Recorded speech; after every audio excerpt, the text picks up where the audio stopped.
Hello everyone, I'm Victoria and welcome to my channel. Today we're going to read a news article about politics. We're going to read about Kamala Harris and her experience working at McDonald's. Intrigued?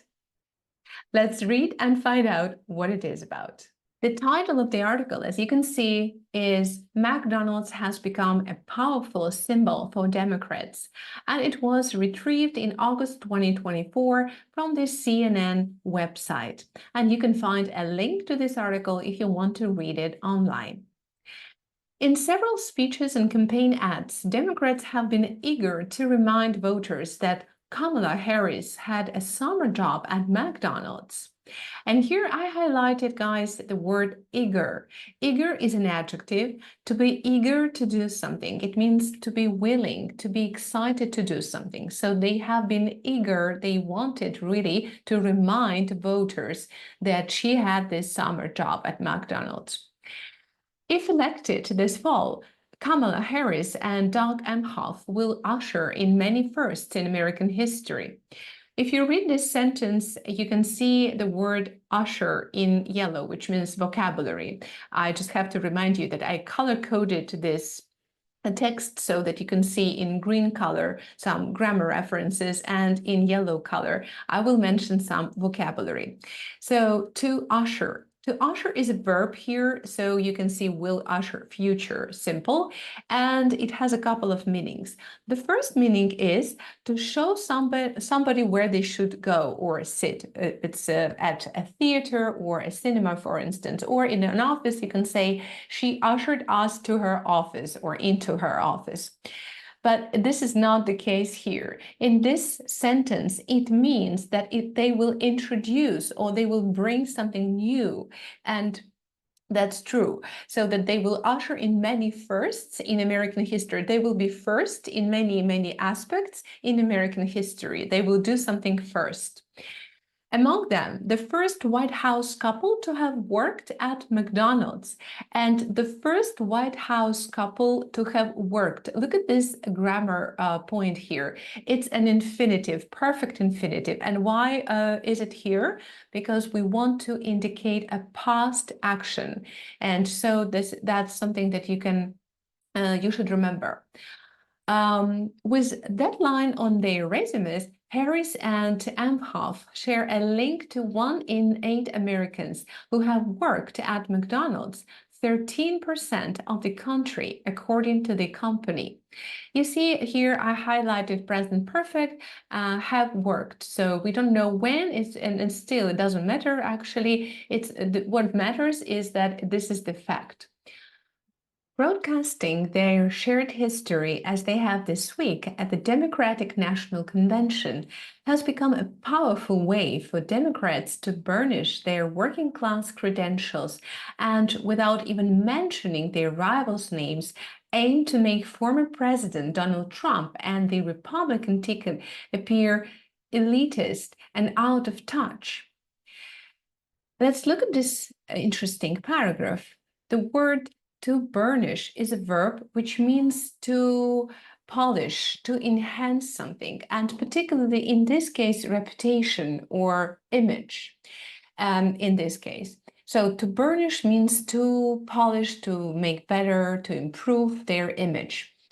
And credentials. Credentials, these are qualifications that one has, some achievements. So something that your personal background that makes you suitable for a particular role or a task. So yes, we got your credentials, for example, or in this case, they want to enhance, to make it better by mentioning this experience. And the next one is the interesting aspect is the Republican ticket.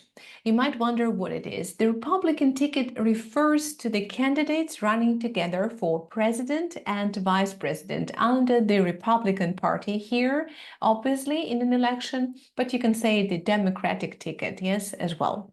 Appear elitist or elitist, it depends whether you pronounce it in American or British version of English, So that means that this is an adjective which describes somebody who believes or promotes the ideas of a selected superior group of people who should have all these benefits in this world. And out of touch is a phrase which indicates that they are unaware or even they are disconnected from reality. Okay.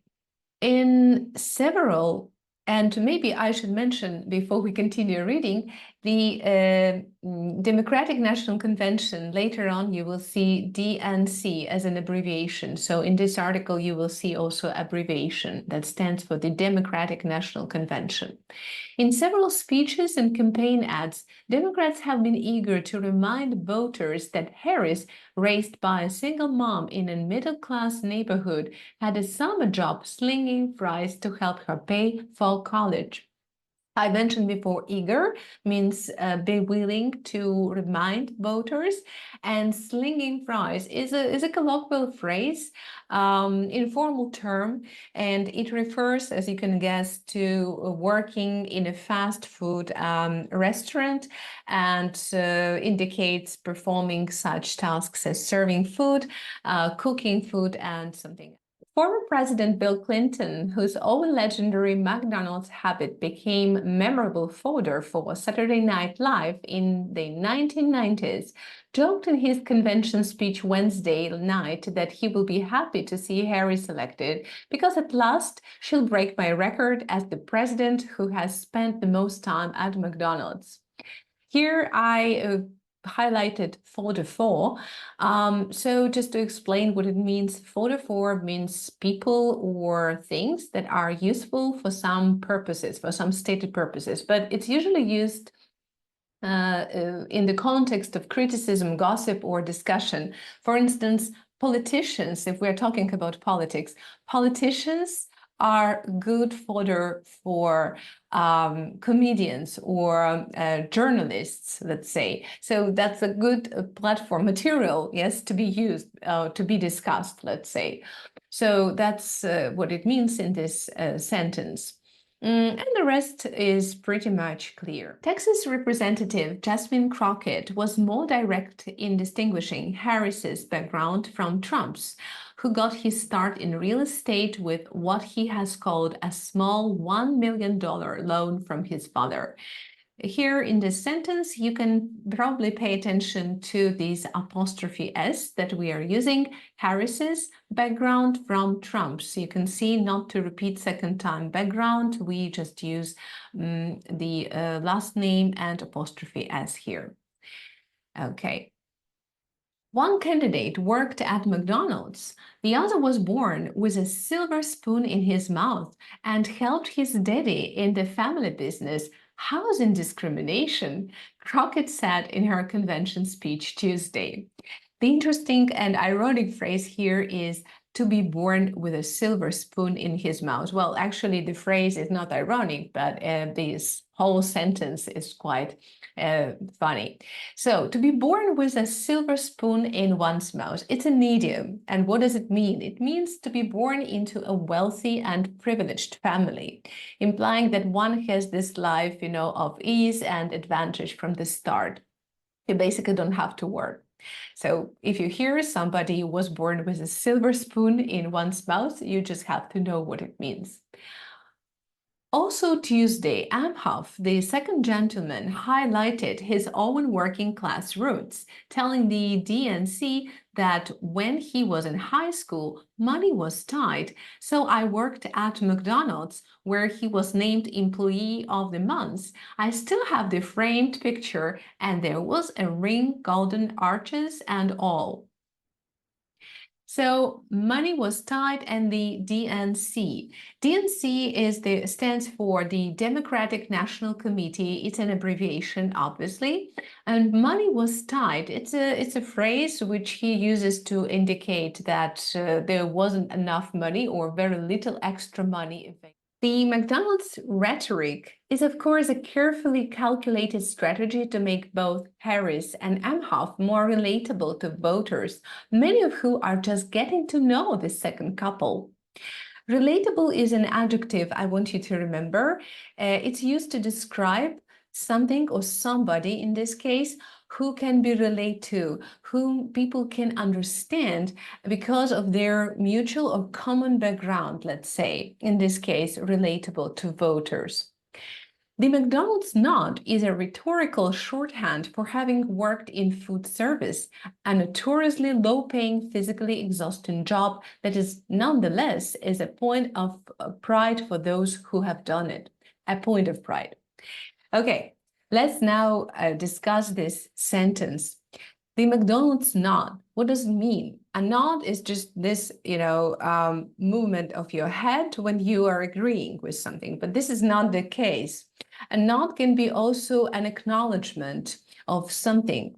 So in this case, acknowledging this experience at McDonald's, yes, is a method, is a rhetorical shorthand. It's a short way, shorthand, a method to evoke these emotions in those voters and people, or maybe to imagine this picture or of working in food service. So it just shorthand to create this picture, this image in people's, in voters' mind. Notoriously. Notoriously is an notorious is an adjective, and notoriously is an adverb. Something known for maybe negative aspects, having a bad reputation, let's say, for a specific reason. And in this case, this job is usually low paid and physically exhausting, and that's what makes it notoriously famous, or just notorious, let's say, not even notoriously famous, but notorious. And Democrats hope the millions of voters who worked in food service will be unable to imagine Trump, the real estate mogul and reality TV star, picking soggy scraps out of the slop sink drain or being yelled at by customers whose order wasn't right. I highlighted the word mogul. A mogul is a noun which describes a person, a very wealthy, powerful, influential person, specifically in business or media. And a good synonym that you can learn is a tycoon. So you can find this word in this document, as well as you can see it right now. Okay, now let's go look at this highlighted words, soggy scraps. Soggy is an adjective, soggy. So it's used to describe something that absorbs, liquid water, and it becomes a little bit unpleasant to touch. So like people hate when they're, for example, I don't know, cereals become soggy, too soggy. So in scraps, little tiny things that leftover pieces of food, or in this case it's just food. Yes. And the last part, being yelled at, it's a passive form, and it means that to be shouted at so to yell at somebody, it means to shout. In this case, it's a passive form. Okay. That's exactly what Tim Walz, the Democratic vice presidential nominee, was tapping into in a campaign speech earlier this month. Nominee is a person who has been nominated for something, and to tap into was tapping into a campaign speech. To tap into means to use something in an effective way. So he basically used this comparison, and we will read a little bit later, he used this effectively, this information in a campaign speech to compare Donald Trump and Kamala Harris. Can you simply picture Donald Trump working at a McDonald's? He couldn't run that damn McFlurry machine if it cost him anything, Walt said. Working in food service, like joining the military and becoming a public school teacher, in Walt's case, fits into a broader populist, pro-worker narrative that Democrats have embraced, particularly under President Joe Biden, who has backed unions and last year joined a picket line during the massive auto workers strike. Democrats appear to be betting on the strength of a growing labor movement in America. Have embraced. To embrace means to accept something or to accept something eagerly and happily. And they accept this narrative related to labor movement in America. So they say, okay, we will build on that. Who has backed unions? To back something or somebody, it means to support. Yes. And joined a picket line. A picket line means a group of people protesting. So that's what it means. And maybe we should pay attention to this phrase. Democrats appear to be betting on this strength because, in this context, appear to be betting, it means seem to be relying on the strength of a growing labor movement. So they seem to be relying. That's the best explanation of this phrase. Shifting demographics and a changing global economy have led working-class white voters, once the backbone of support for Democrats, to form a voting bloc for the Republican Party. So it would have been hard to imagine, even a few years ago, that one of the stars of the 2024 DNC would be the head of the United Auto Workers Union, clad in a Trump is a scab t-shirt on stage. And yet, here we are. So look at these sentences. Backbone. Let's look at the word backbone. Once the backbone of support for Democrats.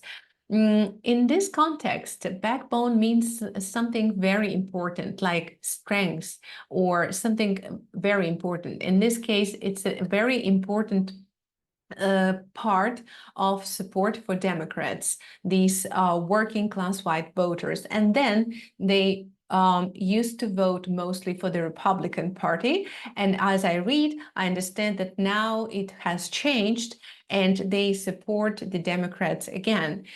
Clad in means dressed in. And then you can read Trump is a scab. A scab is a special, it's used in American English, and it's a term used in labor disputes. So a scab refers to a person who works during a strike. So while everyone is striking, this person works.